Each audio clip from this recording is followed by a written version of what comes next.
All right. Good evening, everyone. This is the City of TK regular city council meeting for Monday, May 17th, 2021. Would you please rise for the Pledge of Allegiance, followed by a moment of silence? I pledge allegiance to the flag of the United States of America and to the republic for which it stands, one nation, under God, indivisible, with liberty and justice for all.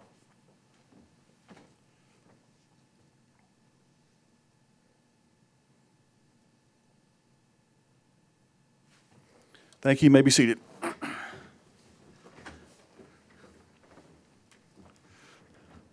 All right, first on the agenda is a special presentation from Duke Energy Enhancement Project. Who's it? It's going to be you, Rick?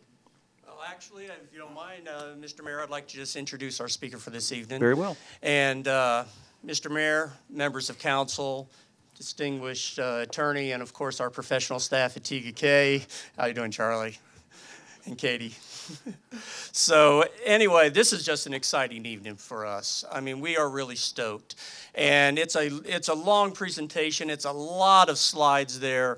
But that is the scope of the work that we're doing. And tonight I have with us our Duke Energy as well as our Pike team who are going to be doing this particular project for us. Anybody who's lived around TK for any amount of time knows that we have been fighting reliability for a lot of years.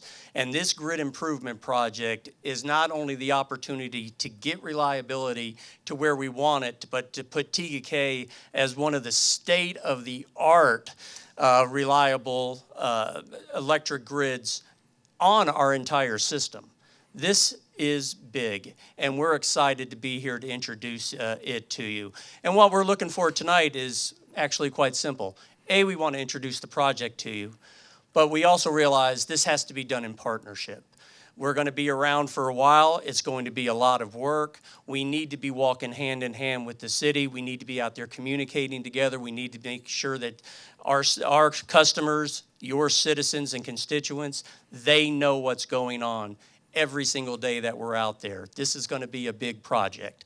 And with that said, I know you're going to have a lot of questions, but I hope the big question you're going to ask us is how soon can you get started? That's the question that I really want to hear at the end of this. Second.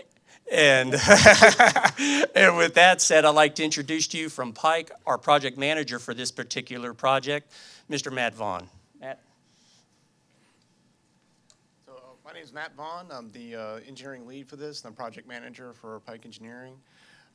So the rest of our team, we have, of course, Rick Charan, who you know is our community relations. We also have the Duke project manager, Kira Lindsay. And I've got Robert Douglas. He is the senior engineer I report to with Duke Energy. I have Kayla. She is our public engagement specialist. And then I also have Felix Lopez, who is going to be our land services rep. So that covers all our introductions. In front of you, you have a packet which has basically these same slides that we're going to go over. It also has detailed views of the duct bank design and also the line hardening that we're proposing. And at the very end, it has an equipment appendix, which will show you some of the facilities that we're proposing to install.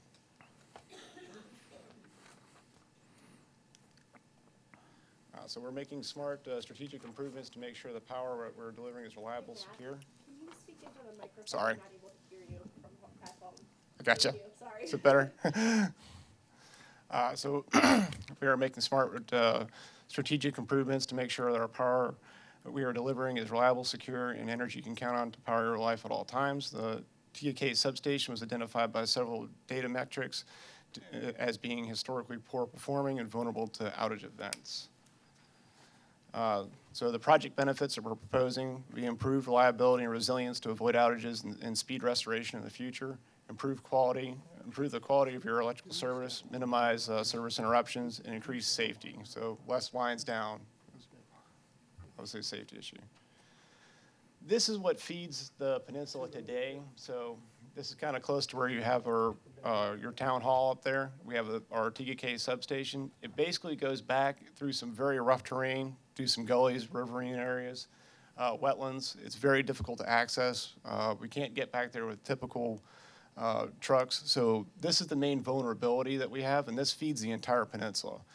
And because TKK geographically is a peninsula, we don't have other sources that we can pull from. So this is the only feed that feeds the entire peninsula. So if something happens back there, you're going to have A, an outage of the entire peninsula, and B, one that's going to be difficult for us to get back on quickly. So the existing overhead lines are located in difficult access areas, highly vegetated. There's in multiple instances, we have streams that are running directly next to the line, eroding away the pole bases. Can't be accessed with our standard equipment. These challenges leave the existing infrastructure vulnerable to environmental hazards and result in long duration outages. So you can kind of picture the next big hurricane coming through. If we got a strong remnant through here, could significantly hamper TKK in its recovery. So this is designed to kind of nip that in the bud. So we have a three kind of tiered approach to how we're going to attack this. We're going to reroute those lines that are going to the gullies that feed the main peninsula through a duct bank. And what that is it's a conduit that's encased in concrete and goes to manholes and also goes to pulling cabinets. So everything's underground. It's not just underground, it's encased in concrete. So it's hard to get to. It's not impossible, but pretty difficult. We're proposing to put that duct bank along TKK Drive on the southeast side of it in the Greenway area, and then ultimately place several switch gears along the way. And a switch gear is a device where we take a larger power line and we divide it into smaller ones that we use to feed the transformers. The next one will be line hardening. So the line that's going out towards Vineyard Drive along Torrance Branch Creek, that will be rebuilt with transmission-style steel poles, which will be moved a little bit and be a lot more resilient to storm events. And the last piece of it, there is one piece of overhead that's at the very end of overhead lines that's at the very end of the peninsula, and that's at Chelsea Day Lane. We're going to convert that section from overhead distribution to underground. So the first one we'll get into is the duct bank. This is going to be along the existing Greenway path, and that will be an open trench that we'll have to cut to install that. And there'll be manholes that will be replaced, and also switch gears along the way. And then Duke Energy is proposing to repave that and create a new Greenway at the end of that. New underground exits will be created out of the substation, and a duct bank will be installed between the substation and TKK Drive on city property. A portion of the duct bank will cross beneath TKK Drive. This installation will utilize what's called a jack and bore method. What that means is no open street cut. It's jacked directly underneath there. It's bored out, and we jack a steel case on underneath it, and then we place the cables in there. So you shouldn't have any interruption to your traffic flow. Two switch gears will be placed behind the bushes near the park, so it'll be kind of out of the direct sight except for some approaches, but those will feed going down Shoreline Drive. The duct bank will continue down onto the Greenway from that point, and we'll install multiple pulling cabinets along the way, and an additional couple of switch gears down across from Heron Drive. And once we're down by the ball fields, that's where we kind of come out. So that's where the existing overhead goes underground. So we're going to intercept that underground there. And then we'll place a couple more switch gears there to kind of facilitate that.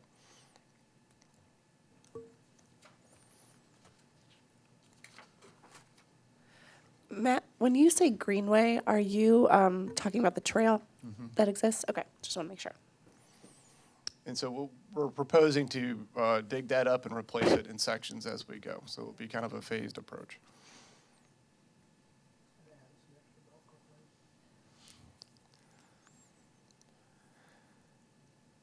So the next piece is going to be the line hardening piece.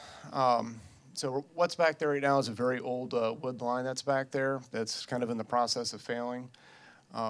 We're proposing to replace that with a steel structured poles that will go back there. Will have foundations. They'll be moved slightly away from the existing river where it's at.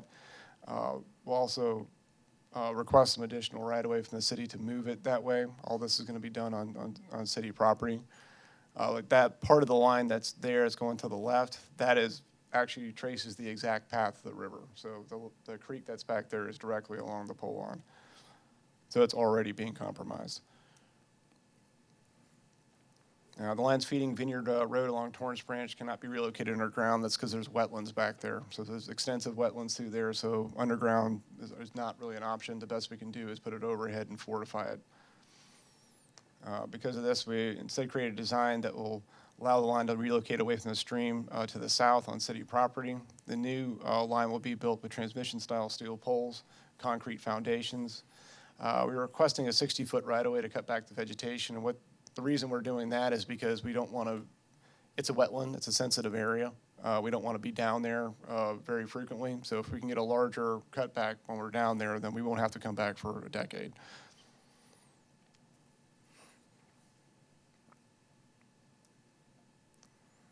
And the last piece of it is the Chelsea Day Lane. So this is all the way at the very end of the peninsula, down past the, is it Rood Park? I believe. Rundy. My apologies on the pronunciation.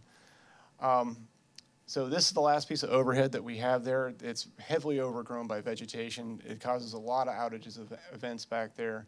We think the simplest thing to do is to just convert this last piece to underground. Most of the surrounding neighborhoods around this overhead line are already underground fed. They just feed off of the pole line. So we're just going to, our proposal here is to bury another underground loop where we're encroaching on DOT right-of-way and intercept our existing underground dip locations and power that off of that underground loop. That eliminates all the outages that you'd have from vegetation and storm events. This will require us to, we'll have to place another switchgear down by the edge of the southwest edge of the ball field. And we'll place about 4,000 feet of new primary underground cable. All the new facilities will either be on DOT right-of-way or they'll be on city property that we're proposing here today. There will be a small section that will be on the marina property, but we have separate talks with them.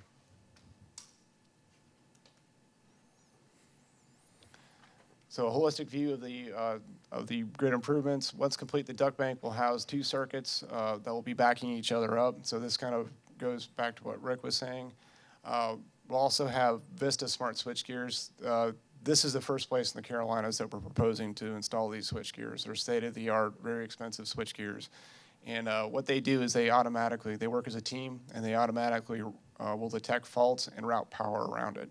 So that main loop that's in that duct bank is designed to be extremely resilient. And there's not too many things that would be able to take it down. Even a failure at the substation would not take it down.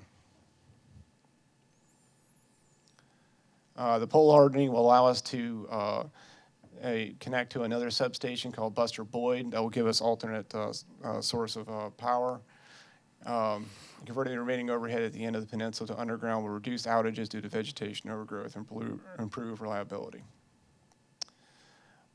So this is the proposed construction timeline. There is a disclaimer with this.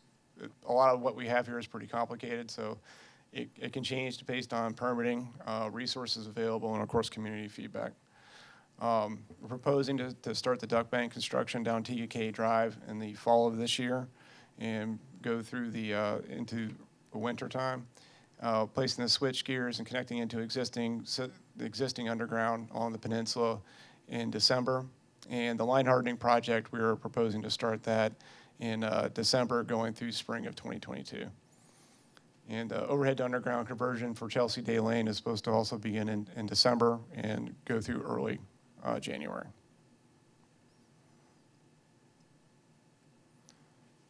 And that's all we got. Do we have any questions? So permitting through Duke is a little tough to get. I assume you guys got out in front of that? Yes. That's a joke. We've got, no, this lake services through Duke is actually a problem, but we do already have permits rolling. They have not been submitted yet, though. So it's been about a year we've been building up to this point. So that's a pretty tight timeline, based on everything that you're going to be doing. You think Yeah. that's accurate? Well, like it is subject to change, but Right. we feel that that's an obtainable Okay. timeline for us. So I saw December through January is what I saw, right? portion up through. Yeah, so with that's the Chelsea Day. line hardening part will be Yeah. through spring. Yeah. Chelsea a day, December to January. So you're starting in December. Well, the duck bank construction will start, we're proposing to start that in September. So, September. Yeah. I can't do the line hardening until the duck bank is complete, due to the type of circuits that are on there. I have to get them off to, that's kind of an interlock. So what do you need from us to make it go smoothly? So, Mayor, at your June council meeting is what we're targeting to bring forth the easement agreements. They would need from TGK. They're working on putting those together. Once I've got them, obviously, your attorney will review. But our goal is to try to have those ready for y'all's approval at your June regular council meeting. And then outside of that, we need to schedule a kind of a town hall, community kind of open house, which we'll work to do upstairs with these guys. Probably, if you are looking September, probably a late July, early August timeframe on that.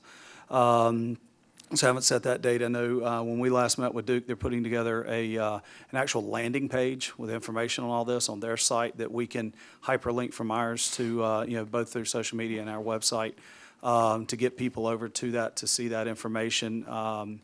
And then it's just, we'll be assisting with a lot of the communications. You're going to have a period of time where the sidewalk going to the elementary school past the Memorial Gardens, where they're not going to be able to go through there, for a few days, up to a week, maybe longer. There's going to be sections of the trail from Trailhead Park up to where the overhead lines are at Turner Field, where they're not going to be able to use the trail while they're going through there. But once they get past Meadowview and get that resurfaced from Trailhead to Meadowview, then folks can route through that neighborhood and come out on at Trail Ridge and get back on the trail. So a lot of communication and cooperation through there. But the biggest thing that they'll need from council will be hopefully an affirmative vote in June on the necessary easements.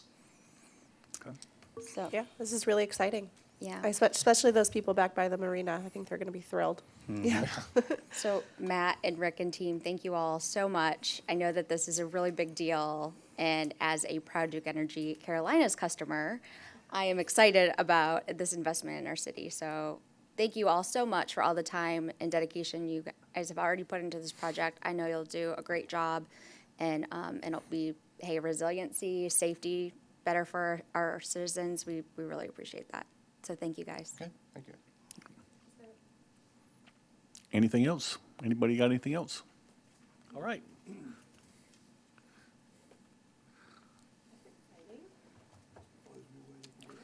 We'll pause here a minute if you guys would like to step out, unless you want to sit here through the next 2 hours with us. We love to have people. Thank you, Mayor. I know. Thank you. Feel free to stop at any of the TK restaurants on your way out. Yes. At 35 miles an hour.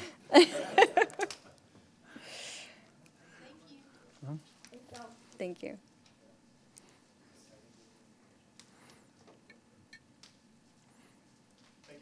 You bet. Thank you. All right, that'll clear a room. All right, let's move on to item 2, public comments. There were no public comments. Did anybody come in late that wants to make a public comment? No, let's move on to item 3, approval of minutes. Council, you've got to read the minutes, the draft minutes. Are there any additions, deletions, or changes? Seeing none, the minutes stand as written. Let's go to item number 4, committee reports. Start with economic development. All right. EDC met on the 26th. Welcomed a few new members, Malobi and Jeff. Of course, did introductions around the room. They had to elect a new co-chair to serve with Jim, and that was Christoph Halverson as the new co-chair. Spoke quite a bit, Jim did, working with Retail Strategies and talking about the strategy for Stonecrest. No chains, try and find some unique places to go into business there. Did mention that now that COVID is waning, Donnie Shell is going to do his golf tournament September 24th. That'll be a big event for the city, and big event for the Glennon Center and the golf course and Shore Club and everything else. So more to come on that. Since Christoph is intimately involved with the Foster the Family, he kind of went over the event that they had at Model A, which was a success, except for maybe the comedian that they hired, for anybody that was there. Painful, very painful. Talked about, since that one, it was bad. It was really bad. I'm sorry. I know, I'm sorry. I really am. Since that event was successful, talked about other things that the EDC could try and attract to both Model A and the Shore Club. And Charlie had put together the rankings of H-Tax revenue for the prior year. And it was just interesting to see who did what. And then the last thing that was discussed, and I mean, it's a kind of a pipe dream, was farmer's market, if that could be done. So that's it. Any questions for Gus? All right, let's move on to item 4B, Planning Commission. All right, so Planning Commission met on May 3rd. We talked about the stormwater regulation improvements, and they went through a list of suggestions that they had that they were evaluating for recommendation to City Council, and then also the bike ped project scoring project that they're working on. The stormwater regulations and the bike ped project scoring, they do plan to bring to us for recommendation at our June meeting. So we'll anticipate that. And then earlier this afternoon, you probably haven't had a chance to review it yet, but I did forward out to council the preliminary list of the bike ped ranking sheet and how everything scored, so that if we wanted to reference that as we're talking about our budgeting goals and whatnot, we can certainly do that. They also received input from Catawba River Keepers on active construction efforts and suggested regulation for all of the Catawba River watershed. And then, like I mentioned, they're planning on completing their scoring and having that draft to us shortly. One update, so we usually have our meeting the first Monday of every month, but in June we won't be meeting until June 14th. So if you come that first Monday, we won't be there, but if you come the second one, we will. So welcome everyone to come and attend and listen in and provide feedback. Thanks. All right, thank you. Lastly, we'll do the TK Forever Foundation. Okay, so TKK Forever also met on May 3rd. We had the election of officers. We reviewed the bid, which we're going to talk about here in just a little bit, for Catawba Park and the specifics of that project. We determined 2 subcommittees, an events subcommittee and a fundraising subcommittee.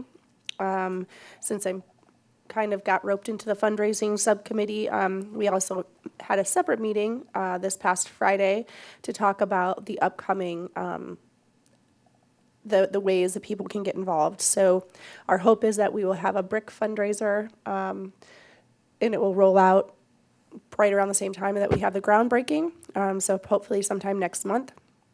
And then other different levels of getting involved, so maybe a bench or things like that where people can, donate to have their name put on something. And then also all the way up to corporate sponsorship items again, and starting to have those conversations again about what we can do for the larger scale items.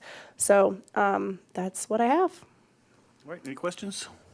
Okay, let's move on to item 5, unfinished business. This is the second reading of an ordinance to amend Chapter 18, Section 18-10 of the City Code of Ordinances as it relates to filing a statement of candidacy filing fee. At the regular meeting of Monday, April 19th, Council approved the first reading of this ordinance. As a reminder, Wanda Hemphill, Registration and Elections Director, contacted the city in regard to the filing fee amount and whether or not the city had an interest in changing the fee prior to the November elections. There was interest by council to review this amount as it had remained the same for the past 14 years, even though the cost of elections has increased. The fee will help offset the cost of elections in November. So basically it's going from 25 to 100, I think it was. Great. Any questions? Mr. Mayor, members of council, motion to approve second reading of an ordinance to amend Chapter 18, Section 18-10 of the city's Code of Ordinances as it relates to filing a statement of candidacy filing fee. I have a motion, I have a second. Second. Second by Alicia Dash. Are there any final comments or questions before we vote? Seeing none, all in favor, please signify by saying aye. Aye. All opposed? It's unanimous. Let's go to item 5B.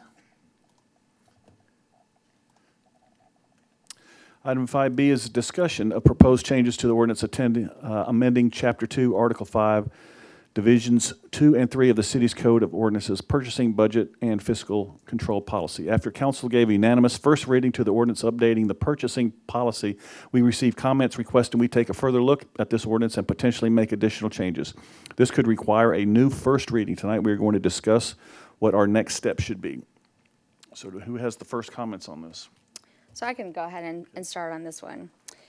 So I apologize, as last meeting I was out of the office and attending virtually due to not feeling well. So I did get a chance to update council on some of the benefits of this ordinance like I wanted to. But if you all recall, some of the things that the goals originally of updating our procurement ordinance was to provide for better transparency, adding more requirements around our ethics, and really taking a look at what are the different procurement tools out there utilized by local governments, and how can we take those different tools and incorporate them into an ordinance that would allow our city to operate more effectively and efficiently now that they have some additional resources at their fingertips. So Charlie and I have been working on this proposal. We took a look at other municipalities and to see what they did. We took a look at the Municipal Association of South Carolina, ICMA, to see what their recommendations were around procurement, and drafted an ordinance for council's consideration. I'll say some of the benefits of this is hopefully some clearer direction for city council, for Charlie and council, really, in terms of awarding contracts and putting things out for bid, in addition to some additional tools like sole source purchasing and piggybacking on contracts and things like that. As you'll recall, at our last meeting, we did do a first read where the procurement ordinance for the first time was presented for public to review as well. And upon receiving some feedback, I further did a deeper dive into two of the specific areas that were mentioned. One of them being the conflict of interest, and that is Section 2-214, Ethics in City Contracting. Minor change there that I would like to recommend our city make, and that is to add, and you'll see in the packet, the revisions or suggested revisions, adding immediate family members, which is in alignment with what's in the State Ethics Act from what I understand. And then secondly, the gifts and rebate section. So the way that the ordinance was presented for first read was just a miscommunication, and unfortunately, that's put us in a situation where now we have to take another look at this section and determine what we want to do, right? So as I reevaluated this section within the ordinance, I restudied a lot of our different ordinances that we have. So took a look at our employee handbook, took a look at other city ordinances throughout the state. What does the state say around their gifts and policy, gifts and rebates? What does ICMA say? What does MASC say? And I provided you all with an overview of what I was able to find in my research. And pretty much, I think what it comes down to is the way that the current first read exists. If we were to leave it and not touch it, you would have two pieces of policy within that document that give different direction. So what I suggest that this council would do, or what I would like to recommend, is that we go ahead and adjust the gifts and rebate section of this ordinance to reflect exactly what is in the State Ethics Act. or let's see, the Ethics, Government Accountability, and Campaign Reform Act within the South Carolina State Code. And by doing this, that I feel that this puts in alignment the two different references in the document that do reference gifts and rebates, and so it provides consistency and clear direction for city staff. And it also ties or aligns with what our elected officials are doing at the state level. So instead of trying to come up with a number that we feel at this point in time might make sense, if we just directly state or reference what the State Ethics Act is, then again, we're in alignment with them. If they change it, the way that it's been written, it will also change here and be applicable to our ordinance as well. So if we do nothing, we're still covered under the ethics law, right? We are, but there'd be two conflicting pieces. So the gifts and rebates for the first reading allowed for up to $50, allowed employees to accept up to $50. It also had a provision in there that applied the State Ethics Act as well in its full nature, which the State Ethics Act also covers gifts and rebates. At So- what level? So the level that they cover is up to $25 per day or up to $200 per year. And that applies specifically to those employees or city council that are that have to report a statement of economic interest with, or file a statement of economic interest with the state. So it's really nothing new that we all up here have to comply to, or necessarily Charlie or our finance director, Bob, but it would give that consistency in terms of not having two different amounts or allocations within the same document or two different sets of direction. So if we were just remove that wording from our document, it would just automatically be covered in the ethics. You could remove it the way That way, if it changes at the state level, then it automatically changes, and we don't have to rechange the document again. That's right. Well, the way that we drafted the version that you'll see here, it states, or that's in your packet. We specifically reference the State Ethics Act in the correct formation or form that it's supposed to be cited as. In addition, we also say as amended. So if the state does update that specifically referenced chapter 13, then that would also apply. So as they make changes, it's an automatic. And that's, I think, very similar to some of the other things that we cite in some of our other ordinances. But It seems a little verbose because it's going to do that anyway. If we just take that out of our ordinance, it's automatic. By putting it in there, we're just citing the ethics that's already there. It's already covered. you are restating it, but it just helps to not only provide it there for reference, but also I think it's important to have to provide that specific direction, and it calls that out. Now, if council doesn't want to have it, that's one thing, and it would still apply. Is that right, Bob? Yes, the Ethics Act preempts the whole field, yes. It applies regardless. One other, it's kind of a finer nuanced point.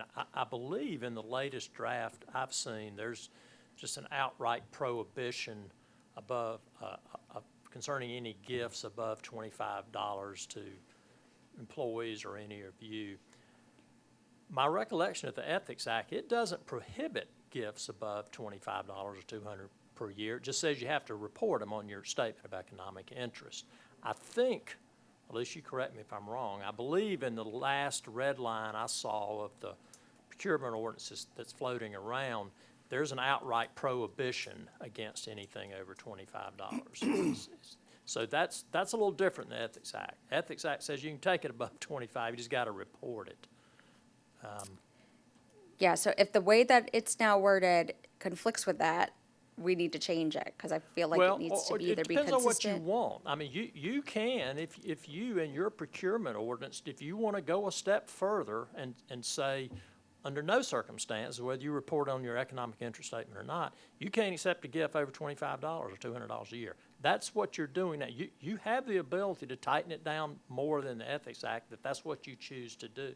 And the last red line version I saw, that's what you are proposing to do, I think. Is that right, Alicia? I think that's right. So it applies to, so because it's referencing the State Ethics Act, the way I read it is that it would apply to those who are required to fill out a statement of economic interest form. Now, our employee handbook also references the receiving of gifts. And what that says is you are able to accept, I think, a nominal value. Is that how it's worded, Charlie? Nominal value, as long as it, basically, I'm paraphrasing here, but basically as long as it does not influence your decision when you're making decisions about a contract or whatnot. I think the question for the council is, do you want to set a dollar amount? And you do that now in your procurement ordinance, or do you want to default to the Ethics Act? I think that's the basic question that I would like to default to the state ethics, I would, I mean, the whole point of this was, once it was put in there, was that it conflicted with the State Ethics Act. It's already written, it's already there. So why bother putting it in our ordinance if we're already bound by it in the first place? It's just, we're just adding to it. It doesn't make sense to me. I'd say just leave it out. So the original intent was to have, in the way that we are following it based on Mask's recommendation, was zero, nothing, no allowance. And that's how, that was the original intent of what was in there. Now, through a miscommunication, up to $50 was inserted into what we had for our first read. So that's, from what I understand, you can be more restrictive in your local ordinances. Correct. But not less, exactly. And Correct. so when we had Ethics the Act up to preempts it. $50, then that, That needs to be fixed. yeah, so, What do you think, Brian? You don't care either way? Yeah, I think the more you dig, the more you could suggest improvements based on what one city says or what another city says. And at this point, we're in this over a year and several $1,000s that I'm ready to put it to bed. I think going from 8 pages to 31 pages is plenty of due diligence. So I don't Yeah. understand. What do you want to do? What would you prefer us to do? Would you guys remove and defer? Okay, do you have a? Yeah, I would say that it should match the ethics, or at least to defer to that. I think that's a good idea. yeah. Okay. And I'm fine, Go ahead, I'm sorry. yeah, no, I completely agree. And so if it's just that first sentence and the rest of that needs to be removed, because I don't know if that's what caused the additional confusion, but if it's just that first sentence that states, let me pull back up. I can grab those changes. Okay, must, basically it says, city employees and elected officials must comply with, and then reference to the State Ethics Act. Yeah. And then period. And we could add that to a motion.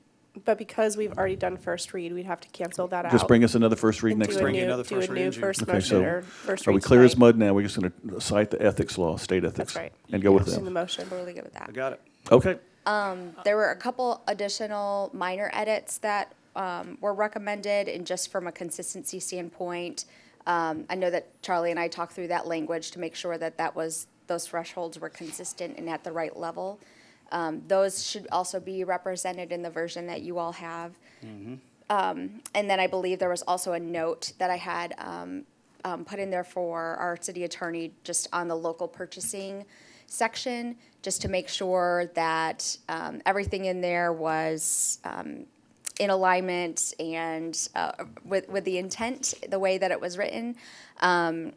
I know, Bob, I checked in with you when I came in, and he just shared that we probably do need to add a few more definitions just to make sure that we're consistent with the State Ethics Act in how they define different entities or organizations or people. Is that correct? Okay. And so that was what he had suggested, just based on that comment. I can work with him to make sure we've got those. All right. Before So Everybody's are clear? we able to do a new motion based on the fact that we still need these changes to take place? We'll do a new motion, we'll do a new I ordinance I next. think it'd be simpler, just let me bring you a clean copy Okay. in June. Yeah. Okay. I think so, because it's just discussion on the agenda tonight. Right. It's not Yeah. really an Not second read. ordinance. so. Okay. So we'll take this up again next month. We can bring All you a right. clean version Clean slate. in June, and you can do a first read on that and do a second at your July meeting. Wonderful. and Perfect. Put this, All right. put this one Let's to move bed. on to the fun stuff now. I Do will you say mind? real quick, just a big thank you to Charlie and Bob, and then I know all of staff had also taken time to review it to see if there were things that would fit within it or if there were any questions or concerns. So I really do appreciate everyone's time and commitment on it because it's important, and hopefully it will be around for a while. So thank you. Yeah, last one 30-something years, so we got to get it right. Thank you, council. All right, now let's move on to the Catawba Park Bid Award. I can't believe we're really talking about this. The city advertised to receive bids for from 5 general contractors on April 29th. The project engineer, Campo, has certified the bids and has notified city staff that Southern Builders out of Rock Hill, South Carolina, is the lowest responsible bidder. Looks like we have a park. Before we get into motions, whoever does make the motion, if you could please make it contingent upon bond completion. We haven't closed on the bond yet, so let's just, if you decide to do the motion that's before you tonight, just make sure it's contingent upon final bond completion. Completion of the bond funding. Completion of the bond funding, that works. Go for it, Heather. Motion to accept and award the bid for the construction of phases 1 and 2 of Catawba Park to Southern Builders and authorize the city manager to execute all necessary documents subject to the review and approval by the city's attorney and authorize the city manager to issue a notice to proceed. Further move to authorize the city manager expend the funds necessary to complete phases 1 and 2 of Catawba Park in the total amount not to exceed $12.5 million, contingent on completion of bond funding. I have a motion. Do I have 4 seconds? Second. Second. Mark is everyone. Everybody got to take part in this. Are there any questions or comments before we vote? This is a beautiful day. All in favor, please signify by saying aye. Aye. No one's opposed. We have a park. Happy dance. So for Can't the, believe we for finally the, got for the folks that are playing along at home, we will begin moving into the contract phase of this with Southern Builders with an anticipated groundbreaking sometime first to middle of June. So First to middle of June, first to middle of June is what we are targeting. Yes, sir. nobody go on vacation.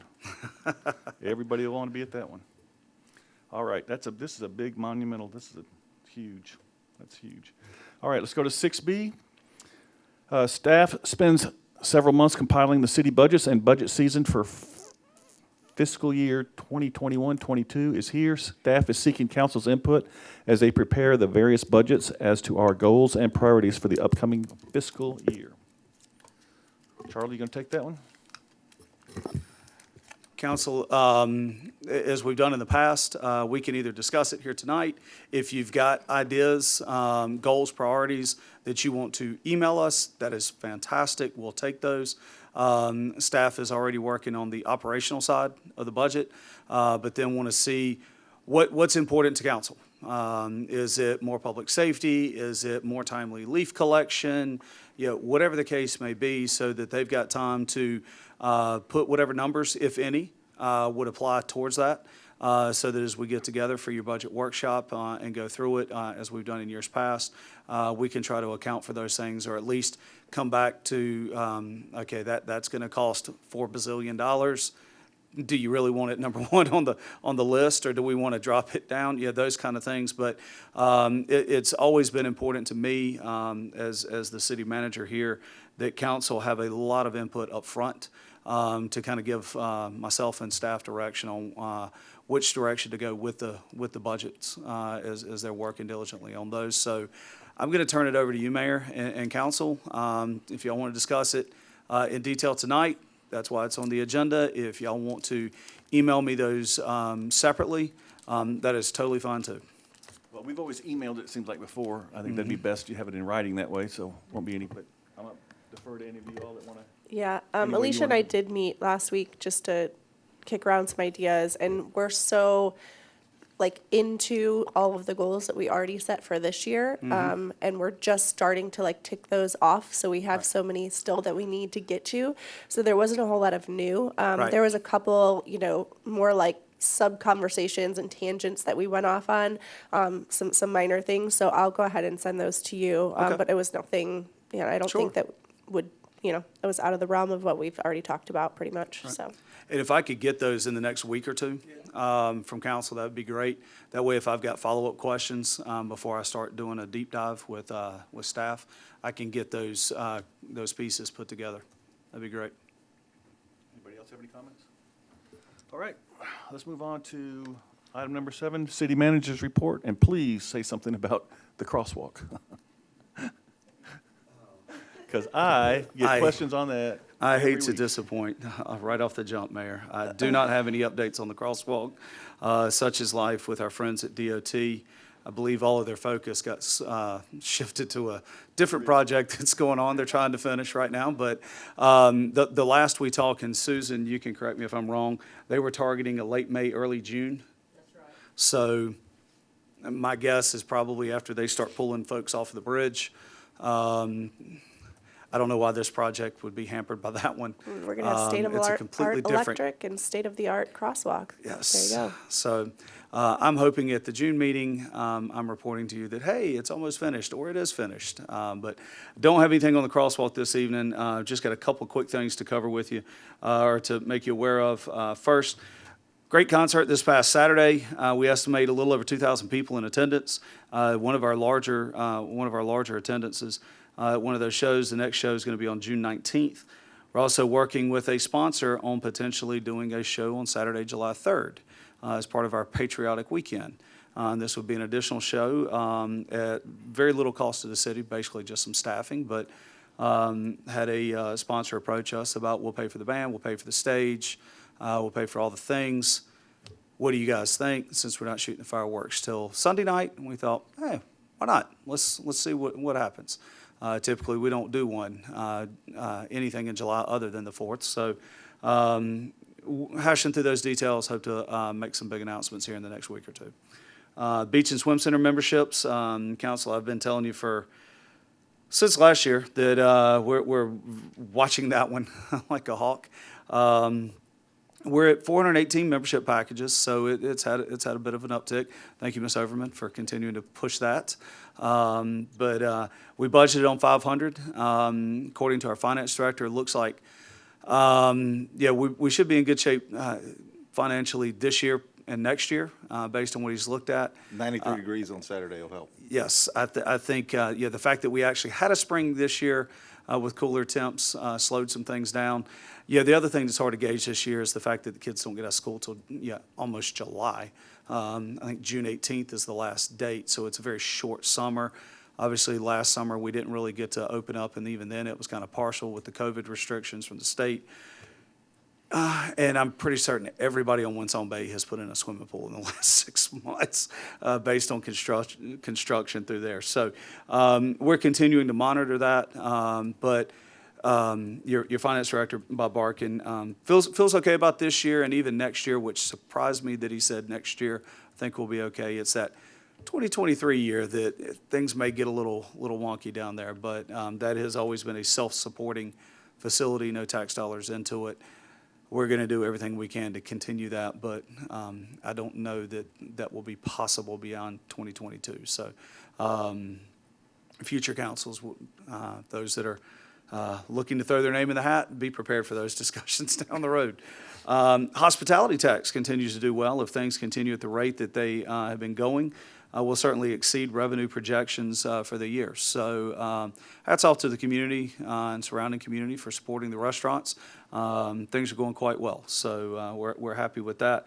And really, our revenues across the board are doing well. Beach and Swim Center is the only one where we're under on revenues. Everywhere else, we're doing very, very nicely. So, and hopefully you've been able to, your last quarter financials probably didn't show it as much, but I think you're all going to be extremely happy with the next round of financials when Mr. Barkin releases those.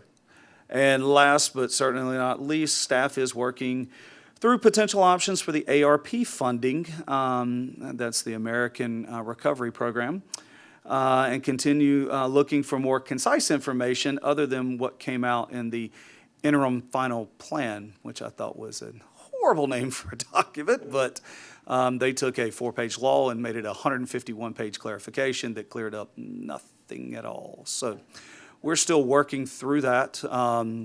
The one clear thing that we will be looking for council's approval on, and we do have several years in which to spend these funds as we get them, but improvements at wastewater treatment plant 2 and treatment plant 4, specifically treatment plant 4, which is where we divert flow during those heavy rains, and we're having to pump and haul, creating additional capacity for that to reduce future operational expenses, and doing that with some free government money, if there is such a thing, versus SRF loans and things like that that would impact the ratepayers. So we do know we can do that. We can cover some of the about $1 million of the Catawba Park cost with the water and sewer, which is part of the plans that I sent you guys last week. Outside of that, I mean, I'm pretty certain our utilities director could spend the entire $4.2 million if we let him, but yeah, I definitely want to have some conversations about potential grant funding for local small business. That is an approval thing, but or an approved use of the funds. So maybe having some conversations with EDC about what those grant parameters would look like, those type things. But we'll be working on bringing you a list, probably June, July timeframe, of things that are approved, that we know we can spend it on.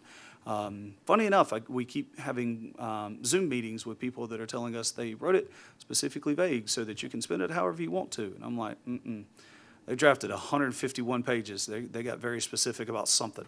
We're still trying to identify what that is. So, but we'll bring that to you again here in the near future. And Mr. Mayor, that concludes my report for this evening. Any update on the water tower outside here? They are progressing along. Total completion inside and out, 4 weeks max. They think it'll be much sooner than that, but they are plugging along. The outside is pressure washed and primed. They are working inside, so we're trying to determine how much tennis play can happen while they're doing the inside. While they've got all the cables stretched and everything, they don't want to paint the outside until basically the final. So we're working through that. Hopefully tomorrow, or latest Wednesday, we can give the tennis association some guidance on how much they could do, tennis play they could do. We do have the court resurfacing lined up for the week of June 14th, basically making sure we were amply clear of the water tower. So trying to see how much tennis we can get them between now and then. But things go according to plans, probably another 2 to 3 weeks, may be able to get a good bit of play. Before having to just stop for a week, let the courts get resurfaced, and then back at it again, full tilt. So, but things are proceeding nicely. They were inside the tank today, finishing that sandblasting and whatnot, and then they're going to work to start getting it painted so that they can then move to the outside and get it painted. And the forecast looks great, so Yeah, it does. they should be able to make a dent in it over the next 2 weeks for sure. Any questions of Charlie before we move on to council? Okay, thank you, I got Charlie. The usual, nothing. Nothing? Charlie, staff, thanks. You guys do a great job. Police, fire. You guys help define who the city is, so we appreciate you and your service to the city. Thank you. Just want to say congratulations to Bob and Charlie and Dana for the Government Financing and Accountability Award for the budget book for this past year. It's a great honor. Super proud of you all for getting that done. And the first time we submitted it, the first time we got it. So that's really very commendable. So congratulations to you all. And I know there was a lot of hard work put into that. And I really appreciate it. So thank you.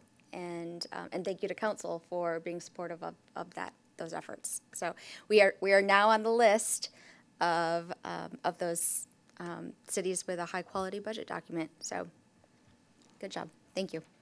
Alicia, Heather? Well, I just want to say thank you for that outstanding concert Saturday night. That was great. I had more people comment to me about that, and kids especially loved it.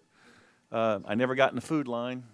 It was always so long, but I think I was seen in the beer line. We so- do have a funny story on the, our new events manager, Katie, has really hit the ground running and gotten very involved with the events and came up with an idea to do the kid yard games, spent a lot of time planning those, we're not going to call it beer pong, but painted these 55-gallon trash cans, and kids could throw volleyballs in it. And that's what they did while Katie was there. And she walked away for 10 minutes and came back, and the kids had the trash cans over their heads, colliding with one another. At some point, some kids got in the trash cans and were rolling down the hills. Katie learned that you can't leave the children unsupervised into to their own whims there. So, but it was a good time, Well, for sure. A lot of comments. I even had a couple of text messages today. Everybody really enjoyed it. So congratulations. Thanks to everybody who put it on. It was really, really good. I just want one reminder. This Memorial Day, Monday, the 31st, I think it is, we're doing a Memorial Day ceremony. The TK veterans are doing a Memorial Day ceremony, 10 a.m., usually lasts about 30 minutes, and our guest speaker is Senator Michael Johnson. And with that, we need to move to executive session. Motion to adjourn to second executive session. I have a motion to adjourn to executive session. Do I have a second? Nobody wants to go. Oh, you did get a second. Darn it. All in favor? Yeah, all in favor, please signify by saying aye. Aye. We're in executive session. Thank